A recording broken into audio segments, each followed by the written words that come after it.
আমি এই মুহূর্তে একটি শসা বাগানের মধ্যে রয়েছি। দেখুন শসাতে কিন্তু ফুল চলে এসেছে, আর 15-20 দিনের মধ্যেই কিন্তু শসা বাজারজাত হয়ে যাবে। শসাটা কিন্তু ফুরিয়ে যাওয়ার পরে শসা চাষের সঙ্গে সঙ্গে কিন্তু উচ্ছে দেওয়া হয়েছে।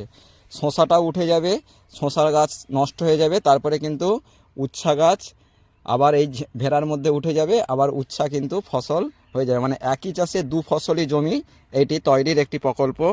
একটা জমিতেই দুটি ফসল হয়ে যাবে। পুরো বিস্তীর্ণ মাঠ শসা চাষে ভর্তি, আর ছোটো শসার ফুল ধরে গেছে।